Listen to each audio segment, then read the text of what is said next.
সাধারণত গুড় লাল রঙের হলেও এই গুড়ের রং ধবধবে সাদা, যদিও এতে মেশানো হয় না কোনো কেমিক্যাল বা রং। অত্যন্ত দক্ষতা ও পরিশ্রমের সাথে তৈরি করা সাদা এই খেজুরের গুড় খেতেও যেমন সুস্বাদু তেমনি দামেও বেশ চড়া। বাজারে খেজুরের গুড় বা পাটালি সাধারণত 250 থেকে 400 টাকায় পাওয়া গেলেও বিশেষ এই গুড়ের স্বাদ নিতে প্রতি কেজিতে আপনাকে গুনতে হবে প্রায় 2000 টাকা। এটাই মানিকগঞ্জের ঐতিহ্যবাহী হাজারী গুড়। আমাদের এই হরিরামপুরের জিটকাতেই শুধু হাজারী গুড় তৈরি হয়, বাংলাদেশের আর কোনো জায়গায় হাজারী গুড় তৈরি হয় না। সুস্বাদু এই গুড় একসময় ইংল্যান্ডের রানী এলিজাবেথকেও পাঠানো হয়েছিল বলে জনশ্রুতি আছে। এই গুড়ের ব্যতিক্রমী স্বাদে মুগ্ধ হয়ে তিনি উপহারস্বরূপ দিয়েছিলেন পিতলের হাজারী সিলমোহর, যা এখনো ব্যবহার করা হয় এই খাবারে। এই হাজারী গুড় খেয়ে ইংল্যান্ডের রানী এলিজাবেথ উনি মুগ্ধ হয়ে একটি হাজারী খোদাই করা একটি সিলমোহর প্রদান করেছিলেন। 200 বছরের ঐতিহ্য ধরে রেখে মানিকগঞ্জের হরিরামপুর উপজেলার ঝিটকা এলাকার 30টি পরিবার এখনও তৈরি করে যাচ্ছে অত্যন্ত মূল্যবান হাজারী গুড়। ভোরবেলা খেজুরের রস সংগ্রহের মধ্যে দিয়ে শুরু হয় হাজারী গুড় তৈরির কর্মযজ্ঞ। প্রথম কাটার খেজুর রস, যাকে স্থানীয় ভাষায় জিরান কাঠ বলা হয়, তা দিয়েই কেবল আসল হাজারী গুড় তৈরি করা সম্ভব।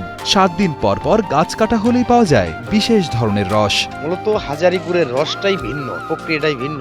7 ভাগে গাছ কাটি, 7 দিন পর পর একদিন গাছ কাটি। গাছটা শুকাইব বেশি, ঘনত্ব রস আসবে গাছ থেকে, তারপর আমাদের হাজারী গুড় হবে। সংগ্রহ করা রস ছেঁকে নেওয়ার পর ঢেলে দেওয়া হয় বড় পাত্রে। জাল দিতে দিতে অনবরত নাড়তে হয়। রস ঘন হয়ে আসলে আবারও ছেঁকে নিয়ে ঢালা হয় মাটির ভাঁড়ে। মাটির ভাঁড়ে থাকা ঘন খেজুরের রস তাল বা বাঁশের লাঠি দিয়ে 15 থেকে 20 মিনিট ভালোভাবে ফেটিয়ে নিতে হয়। আমাকে অনেক কষ্ট হয়, অনেক খরচ হয়, অনেক কষ্ট হয়।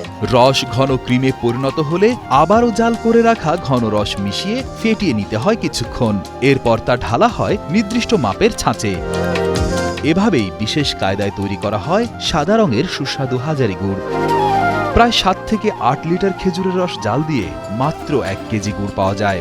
কাঠ বা তালের লাকড় দিয়ে ঘুরতে থাকি, যত পিষি তত সাদা হবে। পিষতে পিষতে এক পর্যায়ে 20 মিনিট পর আরেকটা দাঁত দিয়ে তারপরে মিক্স করে আমি সাজে ঢালি।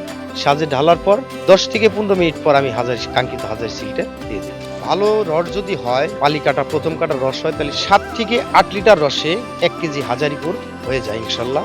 দেশ ও দেশের বাইরে ব্যাপক সুনাম থাকলেও হাজারী গুড়ের ভবিষ্যৎ নিয়ে কিছুটা শঙ্কা রয়েছে। দিন দিন খেজুর গাছের সংখ্যা কমে যাওয়ায় চাহিদা মতো গুড় উৎপাদন করা সম্ভব হচ্ছে না। হাজারী গুড়ের চাহিদা শুধু বাংলাদেশে নাই, বিশ্বের অন্যান্য দেশেও এর চাহিদা রয়েছে। চাহিদার তুলনায় উৎপাদনের পরিমাণ কমে গেছে। কমে যাওয়ার কারণটা হলো আপনার খেজুরি গাছের সংকট।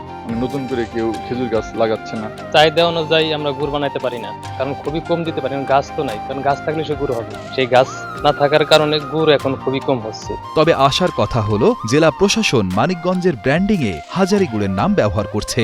বর্তমানে এই হাজারী গুড় মানিকগঞ্জ জেলার ব্র্যান্ডিং হিসেবে স্থান পেয়েছে। স্থানীয়দের দীর্ঘদিনের দাবির প্রেক্ষিতে এবং জেলা প্রশাসক নাজমুন আরা সুলতানার উদ্যোগে এই গুড়কে জিআই পণ্য হিসেবে স্বীকৃতি দেওয়ার কাজ চলছে।